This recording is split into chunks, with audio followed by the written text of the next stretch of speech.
Kawan, coba lu tarik nafas dulu pelan-pelan. Gue tahu, kehidupan belakangan ini kayak ngebentuk awan hitam di kepala kita. Harga naik, kebutuhan hidup numpuk, kerjaan makin berat, tapi penghasilan tetap segitu-segitu aja. Dan yang paling nyesek bukan angka-angka, tapi rasa kapan hidup kita agak ringan.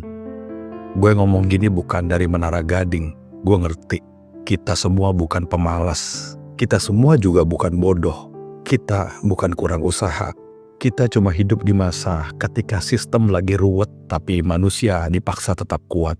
Kita semua cuma berusaha bertahan dengan tenaga yang bahkan kita sendiri gak nyangka masih ada. Dan di tengah semua itu, gue cuma mau ingetin satu hal, lu gak pernah kehilangan harapan. Bukan karena hidupnya manis, tapi karena lu gak rela padam. Gue di sini bukan buat ngejual mimpi. Gue cuma mau nemenin lu ngerasain lagi bahwa hidup ini gak sekejam itu. Ada ruang-ruang kecil buat keajaiban. Ada pintu yang belum terbuka. Dan ada pola yang diam-diam nyiapin jalan buat kita semua. Gue mau lu ngerasain sesuatu kawan. Bukan bayang-bayang mistik, bukan teori rumit, tapi kenyataan sederhana. Bahwa dunia ini terhubung lebih dalam dari yang lu kira. Kayak wifi. Lu gak lihat sinyalnya, tapi lu ngerasain hidup lu beda banget antara nyambung dan lost connection. Batin manusia juga begitu, ketika lu penuh takut, maka koneksinya melemah. Tapi ketika lu sedikit tenang, sinyal koneksi semakin kuat. Pesan-pesan hidup mulai masuk, ilham muncul, arah kehidupan jadi lebih kebaca. Ini bukan ajaib kawan, bukan absurd juga, ini cara alam bekerja. Itulah cara hidup ngirim update ke diri lo. Ada pola yang selalu gue lihat dalam hidup. Keajaiban paling sering muncul pas manusia ada di titik paling nadir. Lu pernah ngerasain tiba-tiba dapat jalan keluar, padahal lu udah gak punya tenaga buat mikir. Itu bukan kebetulan kawan. Itu hidup lu sedang menyatakan, lu udah mentok biar gue yang bantuin. Keajaiban itu bukan selalu duit segambreng. Kadang cuma badan lu mendadak tenang dan sehat. Ada teman yang tiba-tiba nanyain kabar. Ada ide brilian yang muncul. Ada peluang sederhana terbuka. Atau hati lu jadi lebih kuat dari biasanya ketika menghadapi problematika hidup. Kecil, iya. Tapi justru dari kecil itu nantinya mengalir yang besar. Hidup sering dimulai dari yang sederhana. Lo tahu apa yang bikin hidup ini keren? Karena logika dan mistis itu bukan musuhan, dua-duanya kerja bareng. Logika bantu lo bikin langkah, mistis bantu lo ketemu momen yang pas. Dan realitas hidup nyatuin semua itu. Kadang orang merasa harus milih, rasional atau spiritual. Padahal kehidupan ini bilang, pakai dua-duanya, lo nggak didesain setengah-setengah. Gue mau kita ngomong sains, tapi pakai bahasa manusia. Biar lo tahu bahwa semua rasa yang lo alami itu bukan kelemahan, tapi mekanisme kehidupan. Ketika lo stres soal duit, tubuh lo ngeluarin hormon kortisol. Kortisol itu bikin otak lo cuma mikirin bahaya, bukan solusi. Makanya orang yang lagi miskin bukan gak kreatif, otaknya lagi dipaksa bertahan. Terus ada yang namanya default mode network. Ini jaringan di otak yang aktif ketika lo merenung, berdoa, atau nyari arah kehidupan. Default Mode Network atau DMN ini kayak navigator batin. Kalau hati lu lagi berisik, pikiran lu penuh dan rame, navigatornya nge-lag. Tapi kalau hati lu agak tenang, jalur hidup kelihatan lagi. Terus ada fenomena unik, tubuh manusia bisa sinkron. Otak dan jantung nyetel satu ritme ketika lu masuk dalam keadaan damai. Itu bikin keputusan lu lebih tepat dan peluang lebih gampang terbaca. Kalau ditanya ini keajaiban atau sains, jawabannya dua-duanya. Keajaiban yang kebetulan bisa dijelasin oleh ilmu pengetahuan.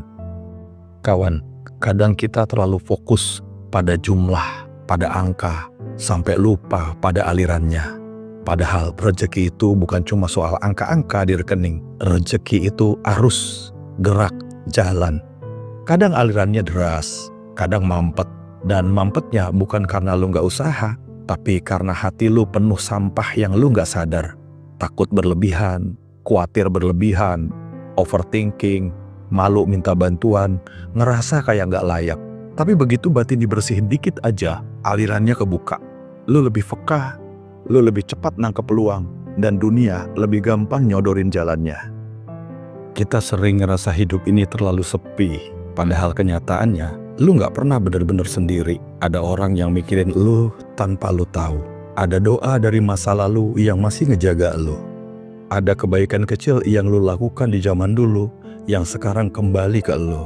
Ada pintu yang sedang disiapkan buat lu jauh sebelum lu nyampe ke titik ini. Hidup itu kayak jaringan besar, kawan. Setiap tindakan, setiap niat, setiap doa, itu kayak sinyal yang lo kirim ke semesta. Dan sinyal itu gak hilang. Dia jalan di jalur-jalurnya sendiri sampai balik lagi ke lo dalam bentuk yang gak pernah lo prediksi. Orang sering bilang, jangan berharap biar gak sakit. Tapi gue percaya yang sebaliknya. Harapan itu mesin kehidupan. Selama lo punya harapan, hidup lo masih bergerak. Harapan bikin lo bangun lagi besok dengan semangat. Harapan bikin lu tetap mengerjakan hal-hal kecil padahal lu udah capek sebenarnya. Harapan itu bikin pintu rezeki akan terbuka karena lu gak mematikan sinyal keberlimpahan. Dan harapan bukan hayalan. Harapan itu doa yang bentuknya halus banget. Semesta mendengar hal-hal kayak gitu. Ada fase dalam hidup yang rasanya kayak masuk ruang gelap total. Pendapatan seret, tanggung jawab numpuk, pikiran kayak diseret ke bawah. Walau berat, situasi kayak gitu bukan tanda kehidupan telah selesai. Dalam banyak perjalanan manusia, justru periode paling gelap sering jadi titik di mana kemampuan bertahan, fokus, dan intuisi terbentuk paling kuat. Dan dari ruang gelap itu, cahaya biasanya mulai menemukan celahnya sendiri. Perlahan, tapi pasti. Kawan, tubuh manusia dirancang untuk membaca sinyal gerak, bahkan gerak yang paling kecil sekalipun. Setiap tindakan kecil saat kondisi mental lagi berat, kayak nyelesaikan satu tugas, ngerapiin sedikit ruang, atau cuma nafas pelan selama 5 detik. Hal kayak gitu bikin sistem saraf ngirim pesan sederhana, bahwa ada kehidupan di sini, dan hidup ini belum berhenti. Jadi, begitu sinyal itu aktif, pikiran mulai jernih. Dan ketika pikiran jernih, peluang lebih gampang nyambung ke kita. Manusia bertahan bukan karena kekuatan fisik doang, tapi karena kemampuan menyimpan kemungkinan. Nah, harapan itu bukan angan-angan kosong, kawan. Di otak, harapan masuk ke area yang ngatur motivasi, keberanian, dan kemampuan mengambil keputusan. Begitu hati lo mantap pada kalimat masih ada jalan, tubuh langsung bikin pola baru buat menyesuaikan langkah. Itu sebabnya harapan selalu punya efek nyata. Itu bukan cuma perasaan. Hidup jarang bergerak lurus. Life is never flat, kata orang. Banyak orang nemu solusi dari arah yang gak ada di rencana. Pengeluaran tiba-tiba hemat, masalah batal muncul, atau kesempatan kecil yang ternyata ngebukain pintu besar. Ini bukan keajaiban kosong. Ini cara alam bekerja. Sistem selalu nyari jalur paling mungkin buat ngasih kita ruang bernafas. Selama kita tetap bergerak, sekalipun pelan, jalur itu terus terbuka. Life will find a way. Jadi, setiap sistem kompleks, termasuk tubuh manusia, punya mekanisme reset. Kalau sinyal pikiran udah terlalu padat, produktivitas bukannya naik, tapi malah error. Makanya berhenti sebentar itu bukan kelemahan. Itu cara tubuh ngumpulin tenaga biar keputusan selanjutnya lebih akurat. Kadang kita cuma butuh jeda pendek supaya sinyal batin tersambung lagi secara stabil. Kawan, hidup sering nunjukin bahwa banyak hal datang tepat saat kita siap, bukan saat kita panik dan gerabak gerubuk. Kebutuhan biaya yang belum terpenuhi bulan lalu bisa aja dapat jawabannya minggu ini. Kesempatan yang gak muncul setahun kemarin, tiba-tiba bisa nongol hari ini. Ada irama halus dalam hidup yang kadang lebih akurat dari rencana kita sendiri. Dan waktu, ia jarang keliru menaruh sesuatu. Lu pernah gak ngerasa ada momen yang kayak terlalu pas untuk disebut kebetulan? Kayak hidup lagi nge-push notifikasi buat lo. Ilmu pengetahuan modern menyatakan manusia itu ahli baca pola, tapi kalau batinnya tenang. Namun kalau hati lu penuh ketakutan, Pola yang ada di depan mata pun kelihatannya tembok, gak bisa lo baca. Nah, begitu lo mulai tenang dikit aja, pola-pola itu muncul. Lo jadi lebih peka. Dan tiba-tiba lo tahu harus mulai dari mana. Lo tahu harus ngomong apa. Lo tahu harus ketemu siapa. Keajaiban seringnya bukan benda baru. Keajaiban itu kemampuan lo melihat pola yang udah ada. Kawan, lo udah terlalu lama mikir lo harus kuat sendirian. Padahal hidup ini nggak didesain buat lo jalan sendiri. Lo bagian dari jaringan besar yang penuh data hidup.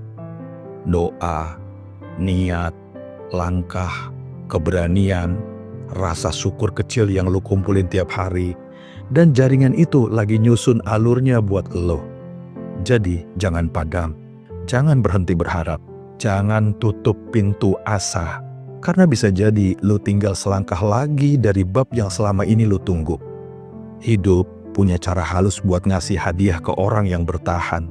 Bahkan ketika lo merasa paling mentok, itu sering momen ketika jalan baru sedang disiapkan. Lo mungkin belum lihat jalannya sekarang. Dan tugas lo cuma satu, tetap nyala, tetap gerak, tetap semangat, tetap yakin bahwa keajaiban itu bukan dongeng. Tapi reaksi alami dari batin yang akhirnya nyambung lagi ke kehidupan. Kawan, kehidupan lo akan baik-baik saja.